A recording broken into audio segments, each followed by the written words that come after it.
We are welcoming you to this topic of climate policy today. And before we start, I would like to get you a quick overview of what is our plan today. You can see that on the slide now. I have done that according to German time, honestly speaking, because it's my own orientation as well for today. So we had the check-in with Susanna, my colleague, who is doing the webinar facilitation together with me today. And we are now in the welcome and review part. And then in about 10 minutes, I will officially introduce Hermann Ott to you, who's working at the Wuppertal Institute for Climate, Environment and Energy in Berlin, located at the moment. And then we will have about 20 minutes of his introduction to the topic climate policy. And he will talk about international climate policy, reaching a global agreement with different speeds, he says. So talking about interesting topics of global settings, of clubs, of global clubs. He had made me yesterday a short introduction to the topic, so I'm curious myself of what he has developed overnight to present to us today in about 20 minutes. And then we have half an hour for question and answers. And while Mr. Ott is presenting his speech, we also invite you to use the chat at the main time. So you should not only be listening, but really already reflecting and posting your questions or your remarks or your smileys or hand clappings or contrasts, like saying this red cross. We are not really agreeing to that during the presentation. And we will follow up on that later on and then really have half an hour question and answers towards going to a final question round on 5:30 and then checking out for about 10 to 15 minutes. So first, let me share with you a bit where we are in the MOOC. We are in the week 2, as we call it. We have started 2 weeks ago. We have started with the so-called week 0, which was kind of an onboarding, familiarization with the platform, but also already sharing with peers, trying to identify your own leadership challenge, so that you were prepared to start the journey last week, where we were talking about our emerging GIZ leadership development approach. We were focusing on competencies. To remember, we have these 4 competency domains we consider important for global responsibility, which is diversity, collaboration, transformation, and social innovation.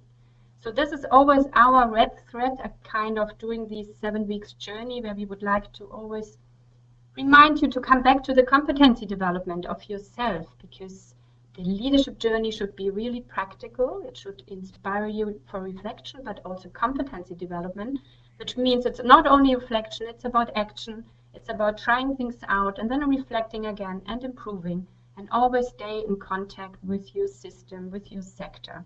And that's why we are here now in week 2, which we call Exploring the Outside World, sensing into the topic of leadership challenges in climate change, with a specific input now from Hermann Ott.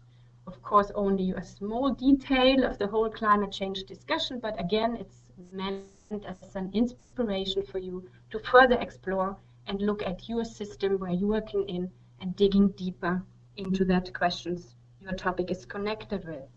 The next 2 weeks, we will then go more inside inner world. We really mean not only inside your family, as somebody commented one time. No, it's really looking inside your own value system, your mindset, your own motivators to be engaged in the sector you're working at. So this will be more reflection time, especially slowing down a bit. This gives you also time to look back on your leadership challenges again. So if you have been in many webinars today, which I saw people were really involved, this is a bit of slow time next 2 weeks, which is also Eastern break here in Germany and Europe. So before I take over the microphone to Hermann Ott, I would like you to connect again with the topic today. So our main question to you is, what is your connection with the topic? So please reflect in the chat, give us some statements. How are you connected with the overall topic of climate change? Here I see from Terry, for example, education. So please take your time, another 2 minutes, 3 minutes, to give us a backing of where you're coming from. Victoria says from reforestation. Melanie, now it's going resilience. Then Susanna, my colleague with me in the team of the Leadership Development Group. Alternative energy sources is from Alex. Tatiana says, I'm studying sustainable tourism management. And Jonas says, I'm working with business schools in the topic. And Charlotte says, I'm working for Local Agenda 21, and of course climate change is the main topic. Rainer Schmidt says, education, social activity, transition town, Munich. Oh, interesting. Munich is my hometown, by the way, even though I'm not speaking Bavarian dialect. So, who else? That goes quick. Let me see. Alex, becoming autonomous from all the resource policies interests. Then Fahimullah, I'm sorry for the pronunciation. It's relevant to all of us as we are supposed to strive for sustainable development. I'm an engineer with masters in renewable energy, by the way. Olaf, carbon reduction in logistics sector. Jonas, through the UN supported principle, I lost you, UN supported principles for a responsible management education initiative. Interesting. Jörg, I'm communicating real climate change in Latin America. There's no real awareness about the situation we are in. I give conferences and write articles about it. Okay. So, a wide spectrum of people joining our webinar today, as we can see, educational background, scientific background, communication field, tourism we have heard. So, this is the setting, Hermann Ott. I turn over to you, and as somebody mentioned already, Thierry was saying, please talk about action, talk about leadership challenges, and we have discussed that also yesterday, so we invite you to connect the climate policy topic with your biography. I turn over to you and invite everybody else to chat, to make remarks, as I said before, and we have a 20 minutes approximately talk. Thank you very much. Well, thank you very much, Mr. Ott. That was very interesting, and it showed us different parts of the discussion of climate policy. I have been following the chat and I've making onto my own notes.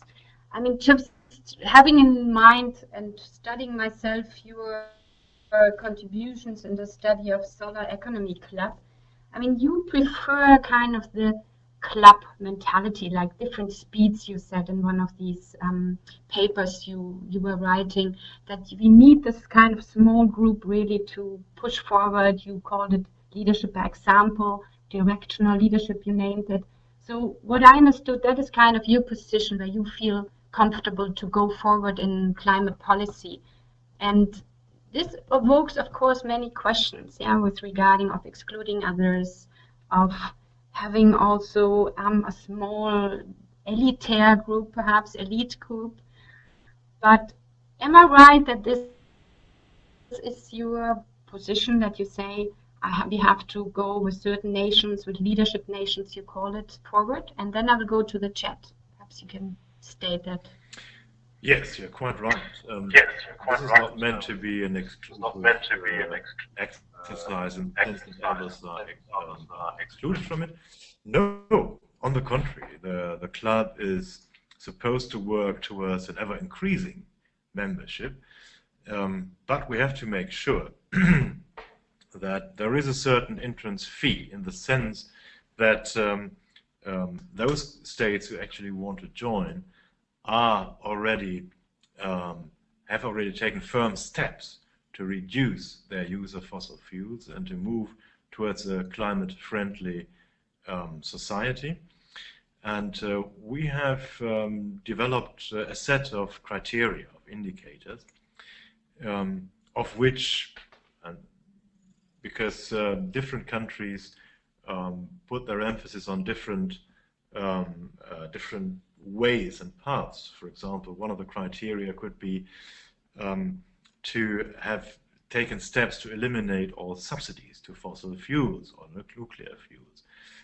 Could be steps to move out of fossil fuels altogether. It could be steps to increase renewable energy to a certain level. I think we had our criteria was 30%, 40% renewables in 2030 and 100% by 2050. You could, there is efficiency goals which are possible. So we developed the set of criteria, and any country who, let's say, fulfills 2 or 3 of these criteria could become a member of the club, and that is possible at any given moment.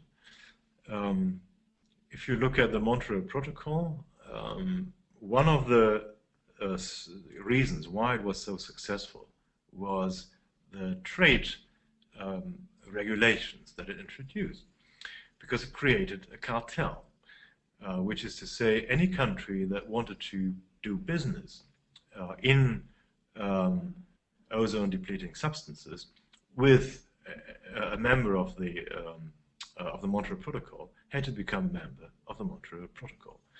And that actually led to a very steep increase in the number of countries. And we would think of something, some benefits which arise from such a club have to be there. This could be the sharing of technologies. It could be sharing of resources. It could also be for a different group of countries, like more developing countries. It could be technology cooperation. I mean, real cooperation, not what is sometimes supposed to be.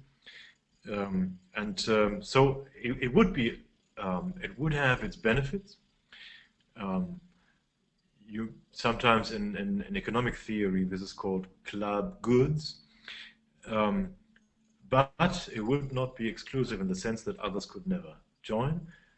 There would be certain criteria to make sure that this country is really on a progressive path, and not joining the regime maybe for the reasons to stop it and to hinder progress. Okay, thank you very much. Yeah, having in mind that a lot of questions arose during your speech, and we have them in the chat, and also we would like to offer now discussion round, I would like to diplomatically invite you, Mr. Ott, to answer a bit shorter so that we can really go to the participants. But thank you very much. So I will have a look at what was in the chat. I mean, I can probably not chronologically follow it because some of the things might have been answered during the development of your speech. So I look at the last question perhaps here. Jonas Hertel, he was asking you, in your opinion, what is the role of non-state actors and in particular business in the ongoing negotiations? While they don't have formal standing in the negotiations at all COP meetings are preceded by business and NGO meetings. Does that push governments in the right direction in your view, or rather the contrary? Very good question. Thanks, Jonas. But there's no easy answer. You know that in the 90s, a very new development took place at the international, at the diplomatic level, that civil society actually got involved in the negotiations. If you look at traditional international organizations and processes, you won't find any civil society organizations. But in these new topics, especially in environmental regulation, you had a very strong involvement. And by the way, enlightened governments, among them the German government, in this sense used also the civil society to put pressure on the negotiations. And this has been, to an extent, very successful. However, that influence has diminished over time, and if you look at the last years, you will find that especially the influence of environmental NGOs, NGOs as they are called, is much less than it used to be. the influence of business NGOs, or so-called bingos, as they are called, in the parlance of the negotiations has increased. And by the way, there's much more of them.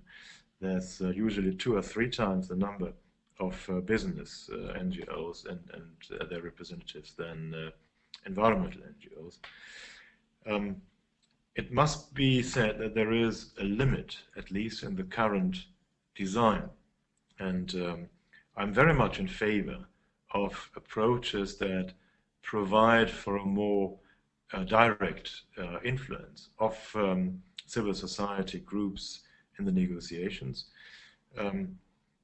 You know that there are, in political theory and in democratic theory, there's many, and I am among them, who hold that future generations do not have a say in our current political systems, and that it would be very good to actually to give them a say through certain institutions, and maybe even a veto over some issues.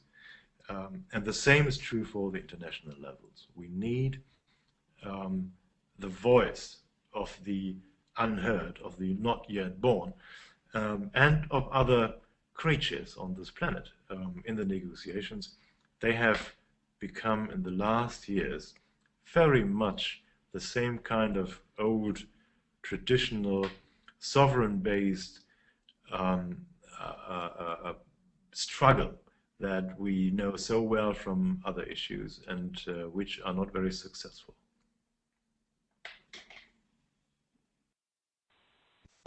Okay, thank you very much for that answer. Really not easy to sum up the chat behind the. I just want to show you also what kind of discussion went behind. I mean, Susan Cerrato, a while ago, she says it goes back to the statement of being the change. One cannot depend on leaders or wait for someone outside of the self to step up to the need. If each individual stops contributing to the problem and initiates a solution, then things will change. And Alex answered, but then I need only to be aware and conscious about climate change and behave in a sustainable way. But is that enough? It's more comments, I think. You don't have to probably respond to it directly, but I just wanted to show you what is going behind, and there's a lot more discussion going on. So what I would invite you now to basically raise your voice. So if you feel that some of your comments which you made during the speech you would like to raise again, give us a sign with your hand and we will give you the microphone, and then you can directly present yourself quickly and ask Hermann Ott about what your concerns about the topic. So just raise your hands and we will turn over the microphone. So maybe I can quickly answer that one. Thank you. It's actually a problem that has been discussed for, well, decades now, and there is no end to that. Do we need more like individual action? Do we need consumers to change consumers' behavior? Do we need to change our lifestyles, or isn't it the structures of society and of our economic model that must be changed? And I think there is no clear-cut answer to that. These are processes that influence each other. Change consumer behavior changes the way companies design their products. Change behavior, changed opinions in the society, change politics and change laws. And on the other hand, it is very difficult to lead a good life in the bad. There was a famous German philosopher who said, Adorno, who said it's impossible to lead the right life in the wrong kind of society. And if you look at yourself, and everybody looks at what are our possibilities to actually have a smaller impact, to decrease our ecological footprint on this planet, you will find that it is indeed very, very difficult, and that we probably need both. We need the awareness of individuals, of people, to change their own behavior. And by the way, the biggest impact that we have in terms of climate is by flying and by eating meat, food. And so if we decrease substantially those two activities, flying and eating meat, we already have done 90% probably of what our impact, our ecological footprint is. But as I said, we need both, and it's a process.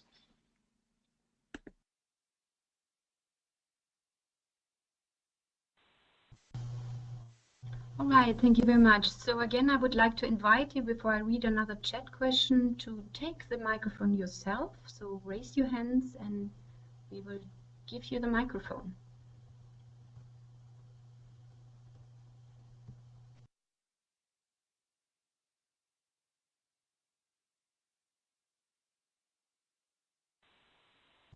Okay, there's one hand now. I just wanted to say a chat reading. So Rainer, please go ahead and ask your question.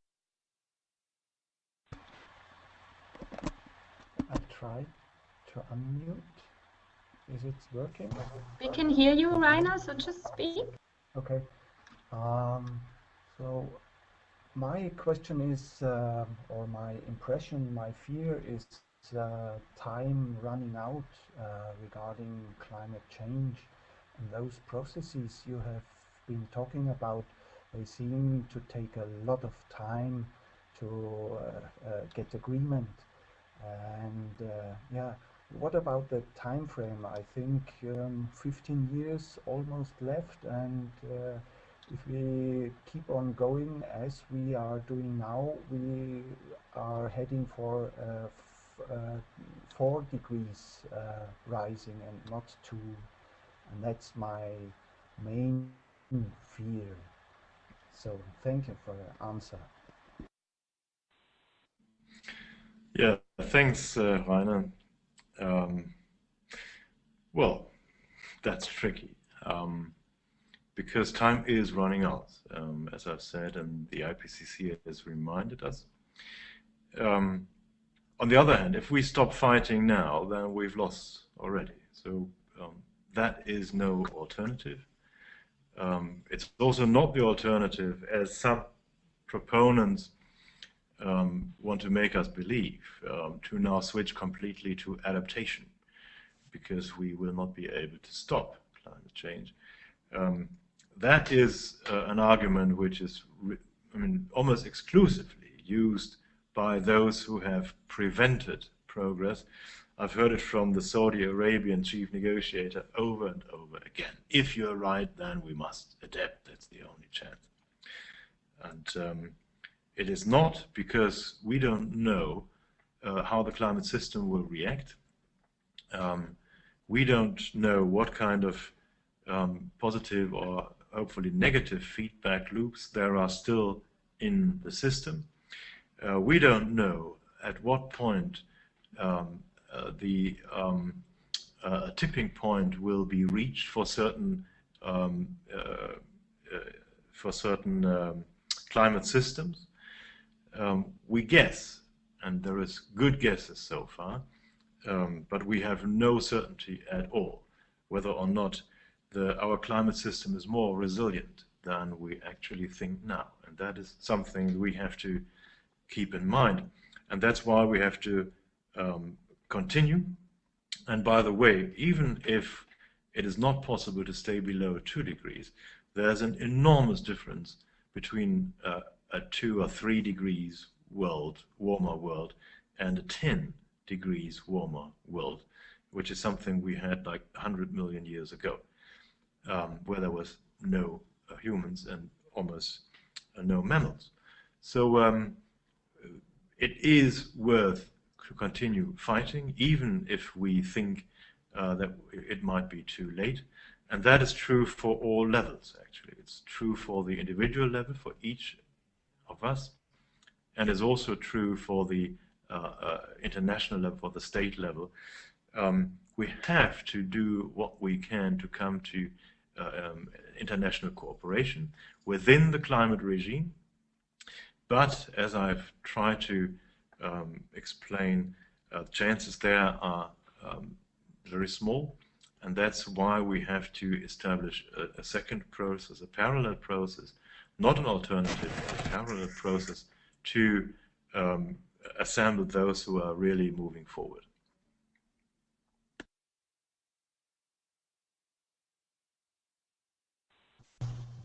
Okay, thank you very much.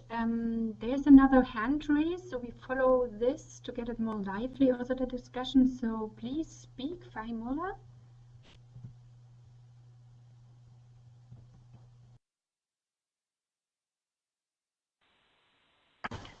Faimullah, you have to click on the red sign left to your name. You see the red micro, and when you click on it, it should be turned to green, and then you should be able to speak. Hi. Well, my question is about renewable energy sources, and I want to know what you think. Is it possible that the whole world's energy demand can be met by renewable energy sources? And actually, it's a scenario being predicted by a Stanford University professor, and he has said that it is possible that the whole world's energy needs can be met by renewable sources by the year 2030. So, yes, please, thank you.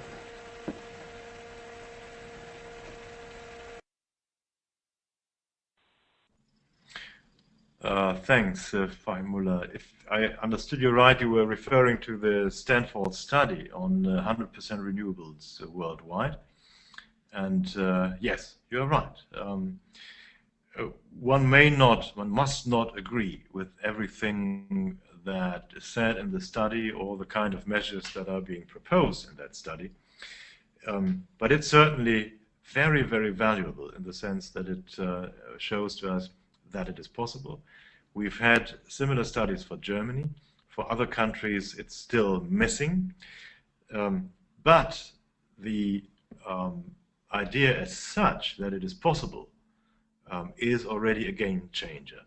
For many, many decades, everybody who has said that we can do without nuclear or even without coal, they have been named madmen and lunatics, and they couldn't prove that they were right.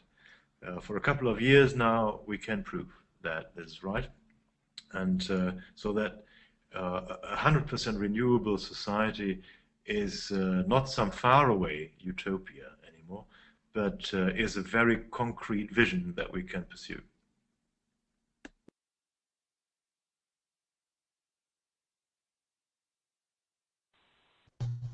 Okay, that is kind of a still positive view in it, because I read also Alex is saying population is growing so fast. I have a quite pessimistic view on that topic. Alex, do you want perhaps to raise your voice and also tell about your leadership challenge related to this sector? So perhaps you would like to? I can try. I can try if you can hear me. Do you hear me?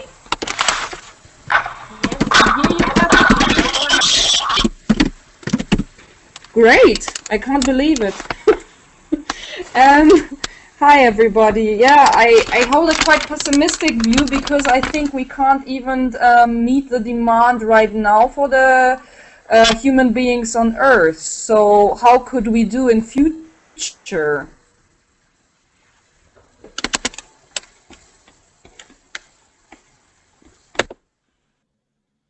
Okay.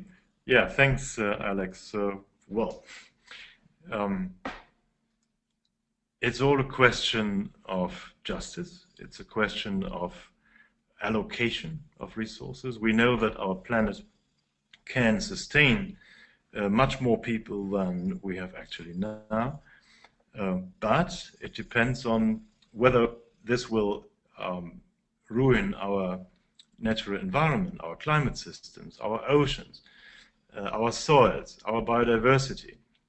Whether this is happening will depend on how we regulate and how we behave. For example, I was referring to meat.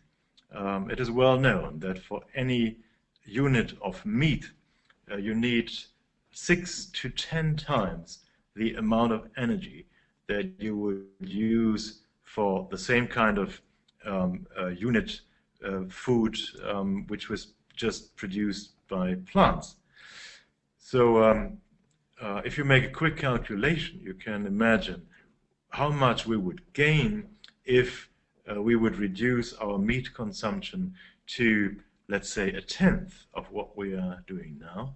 The opposite is taking place at the moment. We know that even Asian societies, which have traditionally been more leaning towards fish and vegetarian food, are now adapting the very bad consumption habits of Western and Northern industrialized countries. McDonaldization, sometimes it is called, but we can. And so that is referring not only to food, it's also referring to how we divide the riches of our planet, how we divide our work. It requires a very determined global effort to change the way we have traditionally managed. And that transcends our national boundaries. It also transcends our, let's say, European boundaries, regional boundaries. It requires it requires a global outlook, and one which is oriented towards justice. Some say this will never happen. We will always remain a race of hostile to each other and regulate our differences by military force. I don't know. We have seen developments taking place on this planet in the past 200 years that nobody before would have been thought possible. So if we don't dream of a world in which conflicts are regulated by peaceful means, if we don't dream of a world where people have enough to sustain their lives and to lead a good life, and if we don't dream of a world where this is possible without ruining the planet, by sustaining the ecological systems that make life and human life possible on this planet, if we don't dream it, then nobody will, and then it will not happen. That's why it is so important to keep up the spirit, remain optimistic, and well, coming back to the theme of this seminar, this webinar, I think that's leadership quality in keeping this optimism and this determination that change is possible. Okay, thank you very much. We are coming with the time, unfortunately, towards our end, and so I would remind you that you can read the chat log later on. We are saving everything what is talked here and also written in the chat. So sorry about those comments who are really interesting, which I'm not speaking out loud at the moment. I would prefer to give the microphone over to somebody who's raising the hand at the moment, and I see Mohammed is doing that. So let's keep the answers short, please, and the questions as well. And we will have another 2, 3, 4 minutes, and then we wrap up towards the end of the webinar. Thank you. So Mohammed, just please.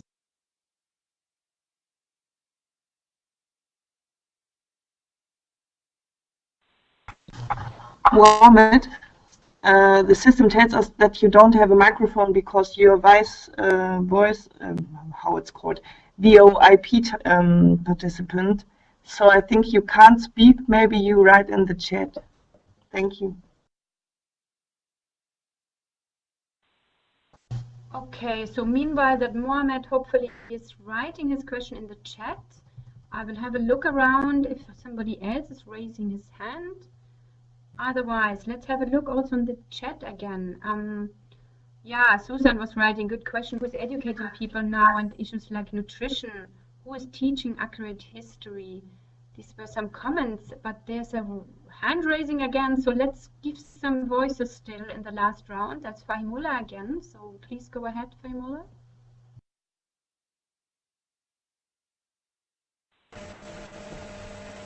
Hello. Thanks for letting me ask you a question. Well, my question is once again about renewable energy sources. I want to know, what initiatives do you recommend to any person to implement the green energy sources at micro levels? If somebody lives in a country where there are no renewable energy initiatives, at the mega scale, then what do you recommend for him to implement at the micro level? Is it at his home or in his office? Because it's right now the prices of photovoltaic panels are not that feasible that they can be that they can be affordable for all of us. So thank you.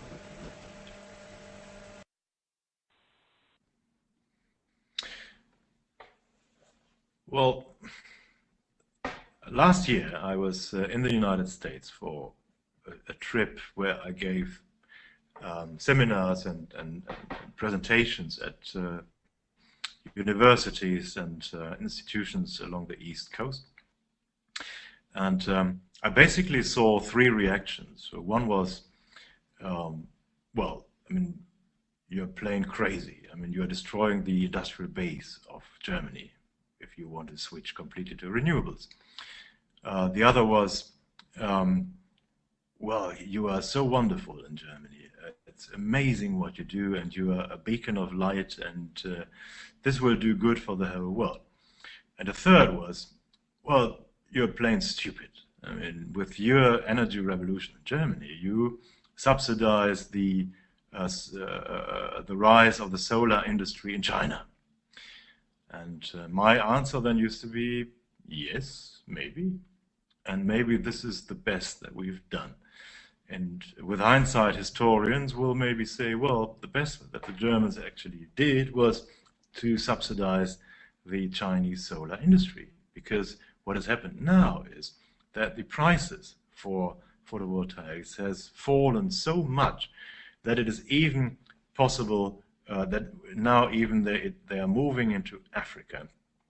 They're moving into the United States. The United States has an enormous tax on imported solar panels. But nevertheless, Americans buy those panels and put them on their houses. And I've just been to Africa, and it's happening there too. So we will see, I'm sure, that the threshold has been passed, and that photovoltaics and other, wind power on land, for example, onshore wind, they are competitive. What is necessary still is the political will in many countries, because you see that when I was in Africa and talking to activists there, you actually can elicit more bribes. The governing elites, for them it's much better financially to have big projects, big power stations, because that means that there's a lot of money around and that they can get some of that for themselves. You know the problem of corrupt elites in many countries, and that is not being provided by the decentralized, smaller scale renewables. But that is the technology is there, and it's competitive, and in many cases it's just coming over the obstacles posed by structures in many countries. And I assure you, even in Germany, it is pretty tough, and it is not something that will happen of itself, but it requires fighting. As regards concrete instruments, the feed-in, I think, has proven to be the best instrument. and it's decentralized, and that's very important because you kind of democratize your economy if you're doing that. And for the fact that, of course, in many developing countries, the consumers cannot pay for the increased prices because of the feed-in. The World Future Council has developed a very interesting model, which I support for a long time now, and that is to establish a fund where industrialized countries or citizens in industrialized countries pay in, and this fund will then cover the difference between the market price in a certain country and the guaranteed feed-in. With this instrument, I think we would have a very good instrument to get renewables going, to have a decentralized process. And by the way, it's also a very good instrument to implement and to survey, because you actually only pay for that kilowatt hour which is fed into the grid. So it's you don't have the problems which you have in many cases, that money goes somewhere and you don't have you can't really know where it ends. So that is, I think, one of the best instruments that we have, and I will certainly work towards making that possible. Okay, thank you very much, Mr. Ott. I'm looking at the time and I'm a bit concerned because we have promised to finish by now, more or less, the webinar. And Mohammed was raising his question still in the chat as he couldn't take on the microphone. But if Mohammed is not protesting too much, we are perhaps making a red cross, I would like to transfer him to the forum and invite you, Mr. Ott, also to answer perhaps some questions on the MOOC in the forum. I know you're a very busy person, but I would love to invite you to that. And I saw that you are on many social media using also, so hopefully you can once in a while have a look on the forum. So please, everybody who is in this room now and has chatted many interesting comments, please keep going in the forum. It is directly linked on the page, so you cannot miss it. And yes, I would really love to come to an end, and it's difficult to summarize on